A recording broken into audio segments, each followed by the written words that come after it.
Entre la incertidumbre y la reducción de la incertidumbre está el modelo funcionalista, y acá en el modelo genético es el conflicto y la negociación del conflicto.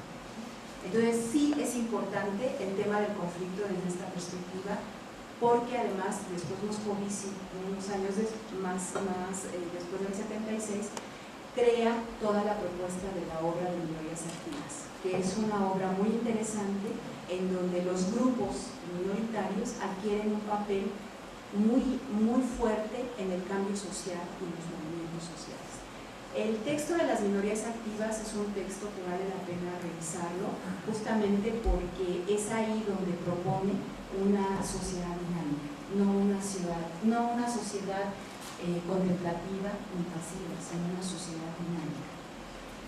Los tipos de variables son independientes y las normas determinantes de la interacción, mientras que el modelo funcionalista prioriza la objetividad, el modelo genético prioriza la preferencia y la originalidad. Y también diríamos que entran los procesos de subjetividad en esta otra perspectiva. Y las modalidades de la influencia son la conformidad en el modelo funcionalista y la conformidad, normalización e innovación en el modelo genético.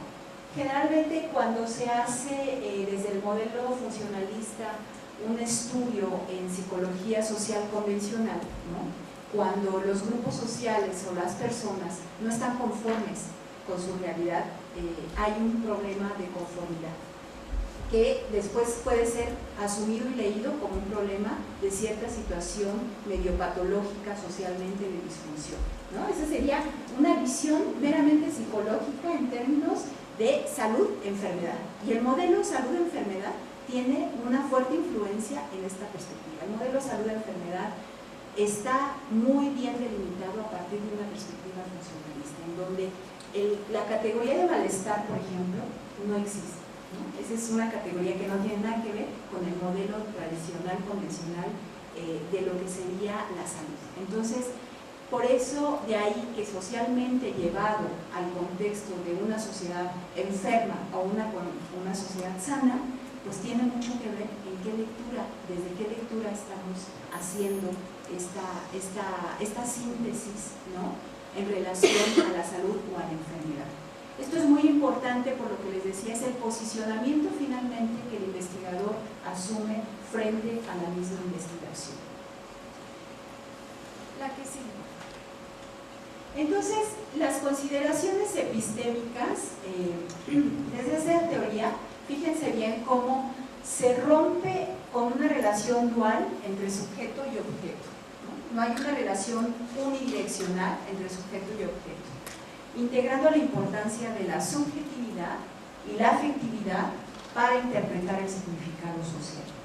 El neoconductismo en aquella época y el funcionalismo mismo no le interesan los procesos subjetivos desde esta construcción.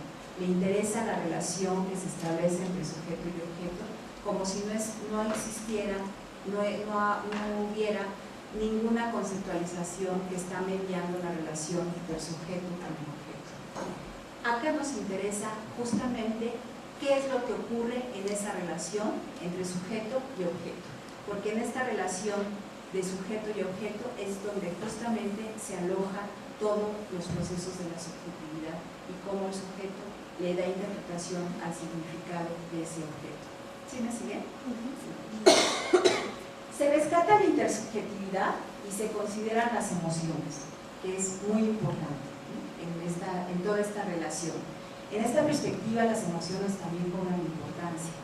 El sentido común es el capital desde el cual se construye el conocimiento. Y una muestra es justamente la tesis doctoral de Moscovici, cuando el sentido común de lo que es la información acerca del psicoanálisis de la población francesa, él le da una interpretación y genera toda una propuesta teórica de conocimiento, ¿no? Y la obra quedó establecida como el psicoanálisis, su imagen y su público, pero es porque entonces el capital de la información y de la experiencia puede ser reconsiderado, reconstruido como justamente un conocimiento científico, que es lo que más adelante les voy a mostrar cómo es que hacemos o pretendemos hacer esto. La que sí. El significado y las emociones presentes en la comunicación social, que siempre están presentes, porque el ser humano somos eso, emociones, ¿no? Somos como una ola de emociones. Todo el tiempo nos movemos a base de nuestras propias emociones y la interacción así también se construye a partir de las mismas emociones. Se analizan desde este paradigma como un producto recursivo de la cultura. ¿Qué quiere decir esto?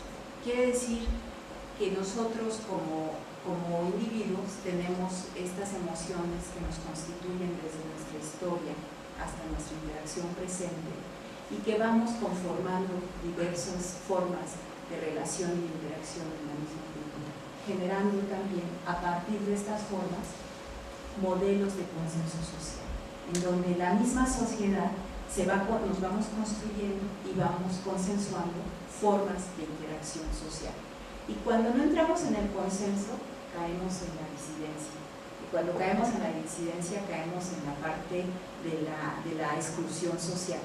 Porque entonces no estamos formando parte de los consensos, ¿no es cierto?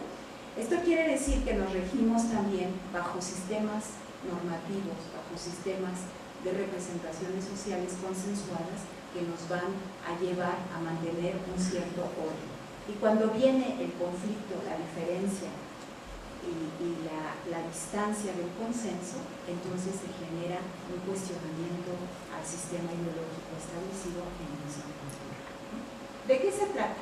Se trata de también reconocer que la teoría puede promover cierto tipo de estrategias para cambios, para generar conflictos sociales y para expresar las emociones también desde otro lugar que no son desde el consenso social, ¿no? Entonces, esto es muy interesante porque es lo que va a empezar a nutrir esta estrategia de cambio y de interacción diferente, por ejemplo, en los grupos con las mujeres, ¿no? Más adelante vamos a revisar.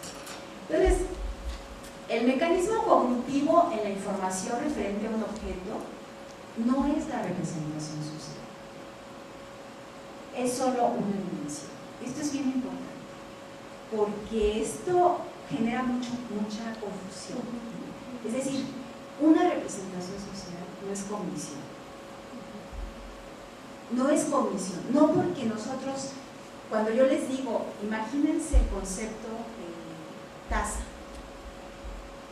Ahorita cada uno de ustedes, ¿no?, en su cabeza genera una imagen de una taza. Por ejemplo, Carmen, ¿qué taza me gusta? Pero si le pregunto a Lucero, ¿qué imagen vino? A ver si... Yo estaba pensando en un carrito. Un carrito. O sea, cada uno genera una imagen del concepto taza, ¿no?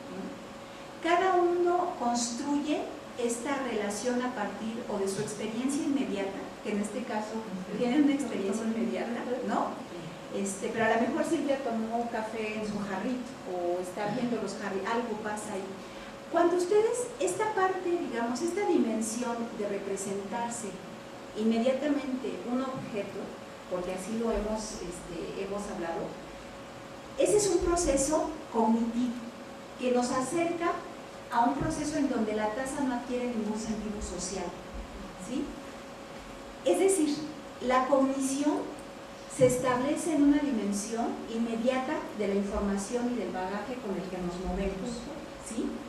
Luego entonces, igual alguien podría haber pensado en la tasa presupuestal de la inflación, ¿no? Pero también pudieron haber pensado en la tasa del baño, ¿no? En fin, o sea, es decir, pero eso no nos está diciendo en absoluto nada en relación al sentido y al significado que establecemos. Lo que nos está diciendo eso es más bien lo que nosotros establecemos como relación con ese objeto. Y esa es la relación y la interpretación que hacemos con ese objeto, lo que nos interesa desde esta perspectiva. La dimensión cognitiva es una dimensión que puede ser importante como primer recurso de información en una representación social, pero no es una representación social. La representación social es lo que se construye a partir de la experiencia de ese objeto o con ese objeto.